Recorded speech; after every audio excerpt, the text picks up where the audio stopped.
ఇక విషయానికి వస్తే మరి సెంట్రల్ సీటు ఇన్ఛార్జ్ మార్పు అంటే మార్పుకి సంబంధించిన విషయాలు చెప్పండి, వివరాలు. ఎందుకంటే అందరూ వైసీపీ కార్యకర్తలతో పాటు ప్రజలకు కూడా కాస్త ఆశ్చర్యం కలిగించేది ఇన్ఛార్జ్ మారటం విజయవాడ సెంట్రల్కి. కరెక్టే. జనరల్గా ఎన్నికలు వస్తున్నటువంటి సందర్భంలో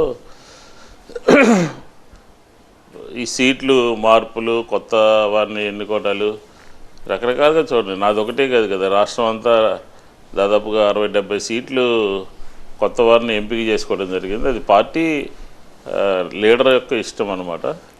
ఆయన ఇష్టాల మీద ఆధారపడి అభ్యర్థుల్ని ఎంపిక చేసుకుంటారు. అంటే రెండో జాబితాలో ఈ మార్పు జరిగింది కాబట్టి విష్ణు గారు కాస్త డిసప్పాయింట్ అయ్యారు అని వినికిడి. అంటే డిసప్పాయింట్మెంట్ జనరల్గా ఉంటుంది కదా మేడం. ప్రతి వాళ్ళు కూడా కంటెస్ట్ చేయాలి అనే ఒక దీంట్లో ఉంటుంది. పార్టీ ఒక గైడ్ లైన్స్లో, ఒక పారామీటర్స్లో అభ్యర్థుల్ని ఎంపిక చేసుకుంటారు. పోయినసారి నేను అక్కడి నుంచే పోటీ చేసి గెలిచాను కదా.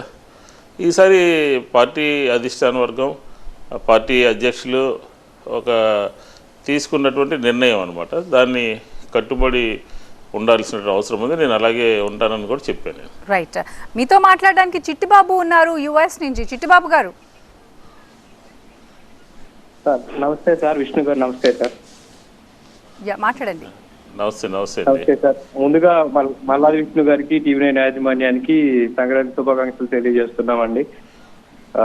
విష్ణు గారు నేను చాలా చూస్తానండి. విష్ణు గారు వైఎస్ఆర్సీపీ అధికార ప్రతినిధిగా చాలా బాగా తన వాదనను ప్రజల్లోకి తీసుకెళ్తా ఉంటారు. మనం చూసుకున్నట్లయితే 365 రోజులు కూడా ఎండా వానాన్ని చూడకుండా ఆయన గడప గడపకు పాదయాత్ర చేస్తూ ప్రభుత్వ సంక్షేమ పథకాలను జనంలోకి తీసుకెళ్లడంలో కీలక పాత్ర పోషించారు.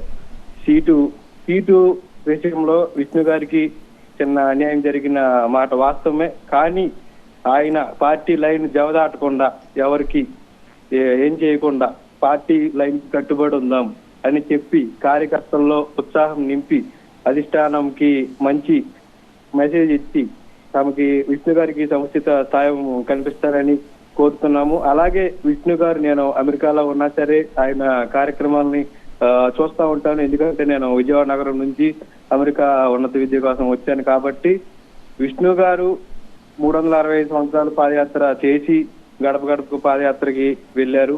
ఆయన విష్ణు గారు సుమారు విజయవాడ నియోజకవర్గంలో 100 కోట్లకు పైన అభివృద్ధి పనులు చేశారు. ఇంకా మీరు ఎన్నికల సమయానికి విష్ణు గారు అందరూ కలిసికట్టుగా పనిచేసి మీరు నాడు నేడు అని ప్రతి డివిజన్ లో ఎలా ఉందో, కార్యక్రమాలు ఎలా ఉన్నాయో, మన డివిజన్లు ఎలా జరిగిందో, 24 డివిజన్లని 20 డివిజన్ల దగ్గరగా విష్ణు గారు గెలిపించుకున్నారు. నాడు నేడు అని చెప్పి టీడీపీ హ్యాండ్ ఎలా ఉంది, మన హ్యాండ్ ఎలా ఉందని చెప్పి మీరు జనాల్లో తీసుకెళ్తే మీకు ఖచ్చితంగా విజయం అనేది ఈజీ అవుతుంది. విష్ణు గారు, మీరు చాలా హార్డ్ వర్కింగ్ పర్సన్.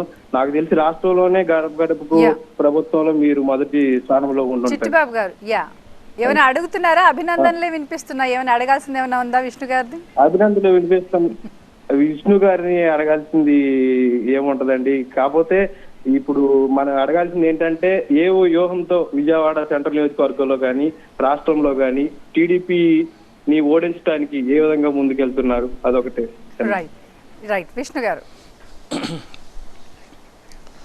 ఇప్పుడు పార్టీ ఒక లైన్ తీసుకుని వైనాట్ 175 అని చెప్పని ఒక నినాదం తీసుకుని గత సంవత్సరన్నర కాలంగా పనిచేయడం జరుగుతుంది.